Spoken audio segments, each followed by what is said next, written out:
This channel does not promote any violent, harmful, or illegal activities. All content provided by this channel is meant for an educational purpose only.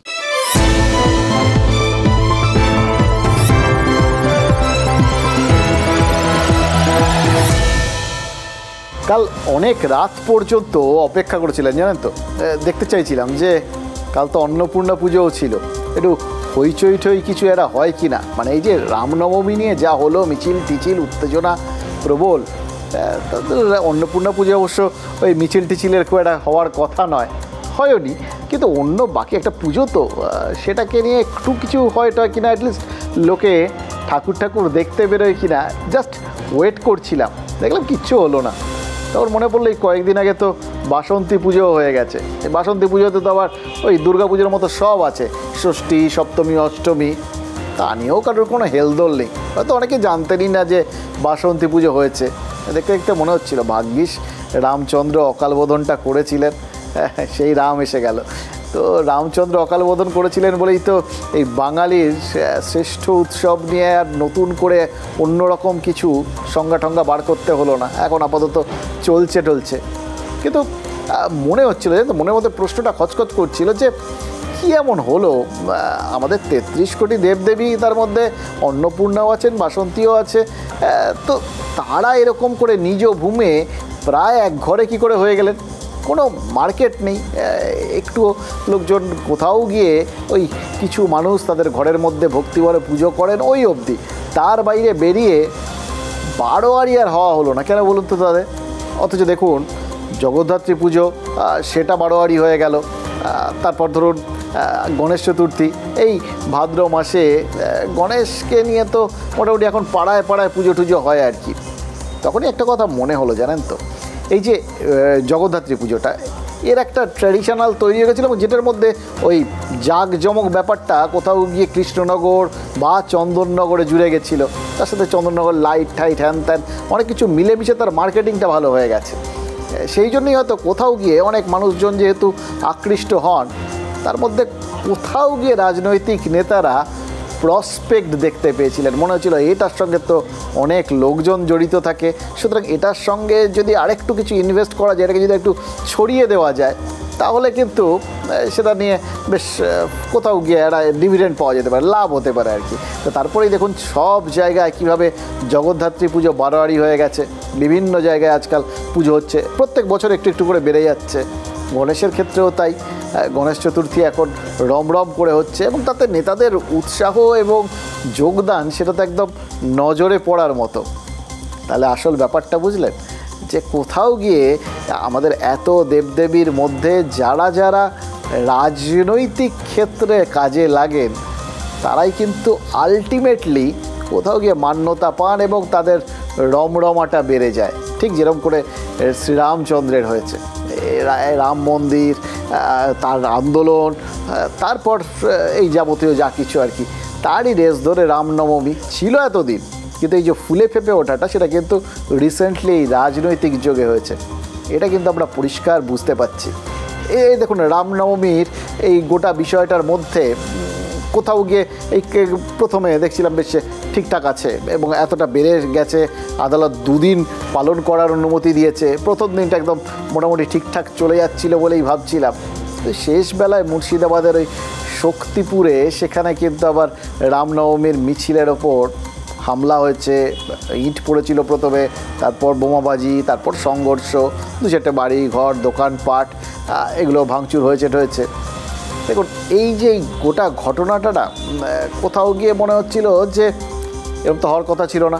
আমরা যেভাবে দেখছিলাম গোটা বিষয়টাকে, যেভাবে শান্তিপূর্ণভাবে গোটা ব্যাপারটা এগোচ্ছিল সারাদিন ধরে, তার সাথে এটা ঠিক খাপ খেলো না কেন? আমরা তো দেখেছিলাম বা ব্যাখ্যাও খুঁজে পাচ্ছিলাম যে এই যে কোথাও গিয়ে তৃণমূল পরম উৎসাহে নেমে পড়েছে, যেটা সচরাচর বিরোধী তারা করতে পারে এরকম একটা ভাবনা চিন্তা ছিল, সেখানে তারা পরম উৎসাহে নেমে পড়েছে। বিজেপি তো নেমে পড়েইছে আর কি।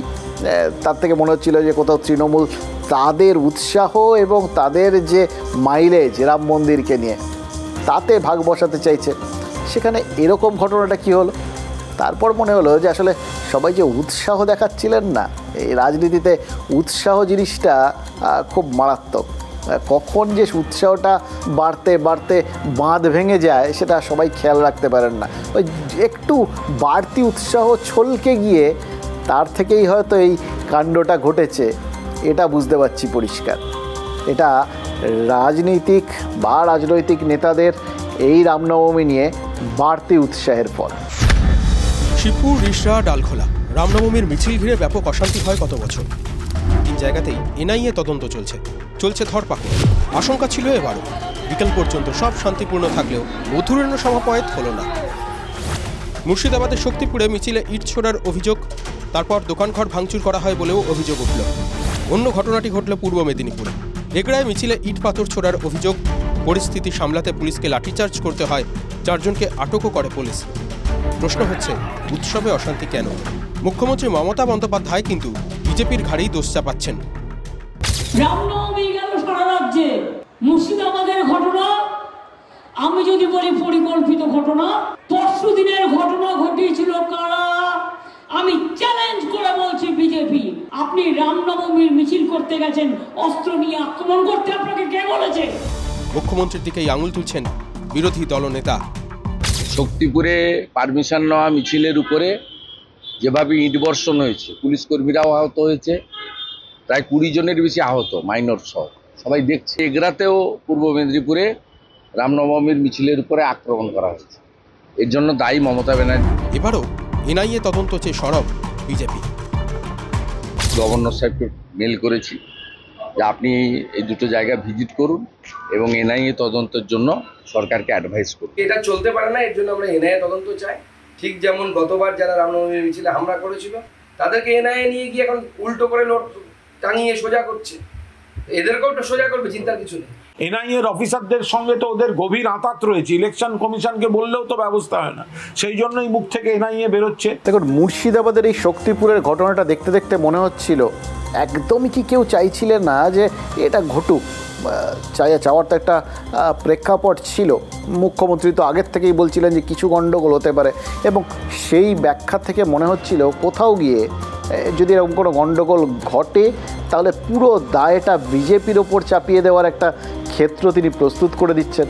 আবার বিজেপি তারা বারবার দিলীপ ঘোষের মতো নেতাই, যেরকম আদালত বলেছে অস্ত্র নিয়ে মিছিল করা যাবে না, আদালত বলেছে কোথাও গিয়ে 200 জনের বেশি নিয়ে করা যাবে না, বা আদালত বলেছে 2 দিনের বেশি করা যাবে না, উনি সব কটাকে তুড়ি মেরে উড়িয়ে দিচ্ছিলেন। ইনফ্যাক্ট যারা মিছিলে বেরিয়েছিলেন তাদের অনেকের হাতে অস্ত্রও তো ছিল, আমরা দেখেছি প্রার্থীদের হাতেও ছিল। তো এই যে গোটা বিষয়টা একটা জায়গায় তুলে নিয়ে যাওয়া, হাইটটাকে, উত্তাপটা বাড়িয়ে দেওয়া, তার মানে কোথাও না কোথাও কেউ চাইছিলেন, কারণ সবারই তো কিছু না কিছু ব্যাখ্যা করার একটা স্কোপ ছিল, এবং রাজনীতিতে যদি একটা কিছু ব্যাখ্যা করার জায়গা পাওয়া যায়, ব্যাখ্যা ইজ ইকুয়াল টু ভোট।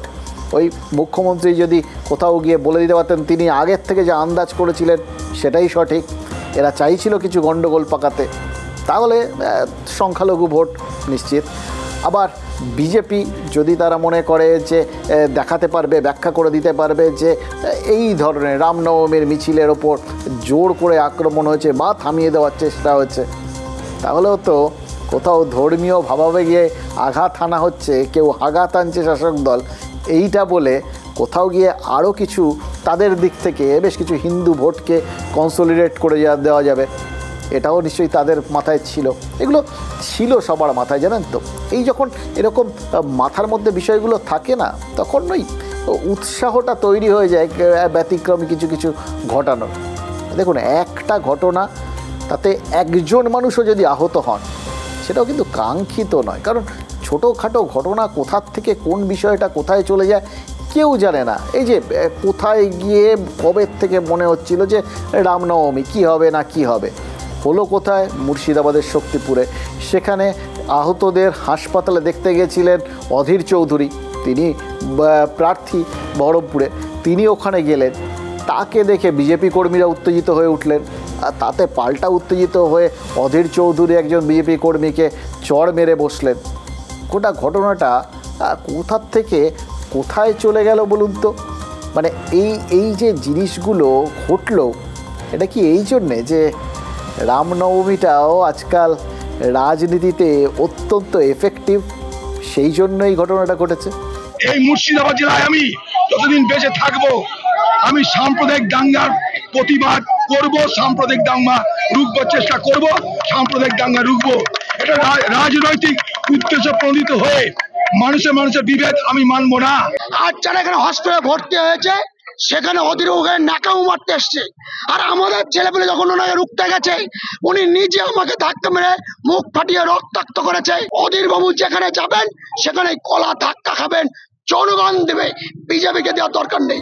দেখুন, রাজনীতিতে এই রামনবমীর কতটা এফেক্টিভ সেটা না হয় বোঝা গেল, কিন্তু আমরা নর্মালি কি করি বলুন তো? আমরা ঈশ্বরের কাছে প্রার্থনা করি, আল্লাহর কাছে প্রার্থনা করি, গডের কাছে প্রার্থনা করি, মন্দিরে যাই, মসজিদে যাই, চার্চে যাই, প্রার্থনা করি আমরা আমাদের মতো করে, এই চাই সেই চাই, সারাদিন চাই এ সমস্ত করে যাই। এবং খেয়াল করে দেখুন, সবার কাছে মানে ধরুন যে 33 কোটি দেবদেবী আছে তাদের সবার কাছে গিয়ে আমরা যাকে হাতের কাছে পাই তার কাছেই সবই চাই, কোনো বাজবিচার করি না। এই একটা জায়গায় আপনার আমার মতো সাধারণ মানুষের সাথে নেতাদের বিরাট বড় ফারাক, জানেন তো? ওরা আগে ঠিক করে নেন তাদের কি চাই, সেই জায়গাটা একদম নির্দিষ্ট করে নেন, আমার এইটা চাই। এবার তারপর এরা খেয়াল করে দেখেন কোন দেব দেবী বা কে সেই চাহিদাটা পূর্ণ করতে পারেন, তার কাছে গিয়ে সেইটুকুনি সেই চাহিদা নিয়ে তারা হাজির দেন এবং তাদের কাছে তারা প্রার্থনা করতে শুরু করেন। এবার ভাবছেন তো যে এটা কীরকম অঙ্ক হলো? এইভাবে ধর্মের সঙ্গে রাজনীতিকে মিলিয়ে ফেলাটা ঠিক হচ্ছে কি না? আপনার আমার ধর্ম আর রাজনীতিকদের ধর্মের মধ্যে একটা ফারাক আছে। এদের কাছে দেব বলুন, দেবী বলুন, সব কিছুই আপনি আমি জনতা এমনি না, ভোটার হিসেবে ভোটাররাই হচ্ছে রাজনীতিকদের কাছে দেব, তাদের দেবী।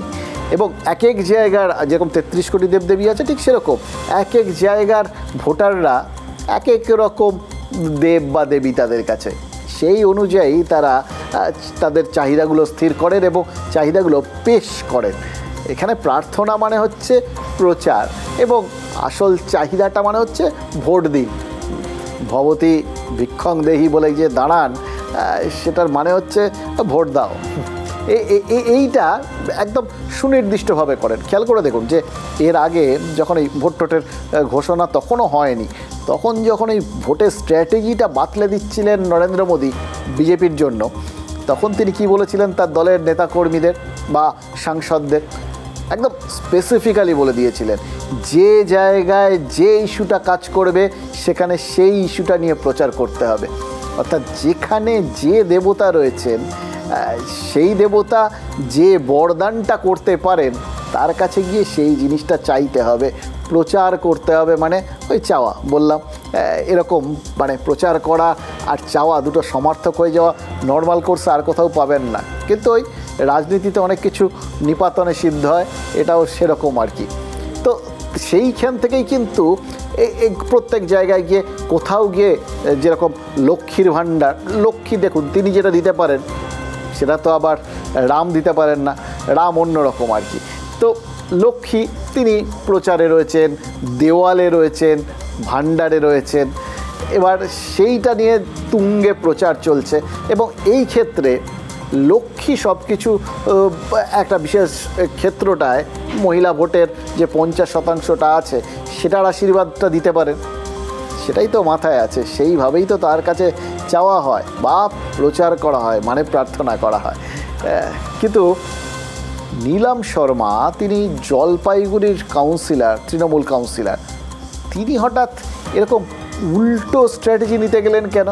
হঠাৎ করে এই লক্ষ্মী তো দেবী, তিনি আশীর্বাদ করবেন, তাকে নিয়ে প্রচার করতে হবে তা না, তিনি উল্টে হুঁশিয়ারি দিয়ে দিলেন যে মিটিং মিছিলে না এলে যদি লক্ষ্মীর ভাণ্ডারটা বন্ধ হয়ে যায় তার দায় কিন্তু তিনি নিতে পারবেন না। এটা তো আগাম হুঁশিয়ারি এবং উল্টো দিক থেকে একটা কোথাও গিয়ে ভয় দেখিয়ে দেওয়া। এরকম ভয় টয় দেখালে তখন তো আবার হিতে বিপরীত হয়ে যায়। এটা কি সবসময় রাজনৈতিক নেতাদের খেয়াল থাকে না, নাকি তাদের একটাই স্ট্র্যাটেজি, সেটা হচ্ছে প্রার্থনা করুন বা প্রচার করুন, যাই করুন, আলটিমেটলি তাদের চাই, আর চাই বলে তারা সমস্ত কিছুকে ওই চাইয়ের ভাষাতে অনুবাদ করে, এই হাতে দিচ্ছি এই হাতে নেব। এটা ভুললে চলবে না। গিভ অ্যান্ড টেক, সেটা যাতে কেউ ভুলে না যায় সেজন্য মাঝে মধ্যে তারা সেগুলো মনে করিয়ে দেন নাকি? আমি প্রত্যেকটা বাড়ি বাড়ি গিয়ে বলেছি বিজেপিকে ক্ষমতায় আসতে দেওয়া যাবে না, ওরা তোমাদের লক্ষ্মীর ভাণ্ডার বন্ধ করে দেওয়ার পেছনে আছে। তোমরা যদি চাও তোমাদের লক্ষ্মীর ভাণ্ডার থাকুক, যেভাবে দিদি দিচ্ছে এইভাবেই চলুক, তাহলে আজকে আমরা লক্ষ্মীর ভাণ্ডারদের নিয়ে একটা র্যালি করব। তোমরা অবশ্যই সব কাজ ফেলে তোমরা এই র্যালিতে অংশগ্রহণ করো। এই মেসেজটা ভাইরাল হয়েছে, ওটা পার্শিয়ালি ভাইরাল হয়েছে, পুরোটা ভাইরাল হলেই আমি খুশি হতাম। কেননা ভাইরাল যে করেছে সে হয়তো, আমি জানি কে করেছে, আমি এখন ক্যামেরার সামনে সেটা বলছি না।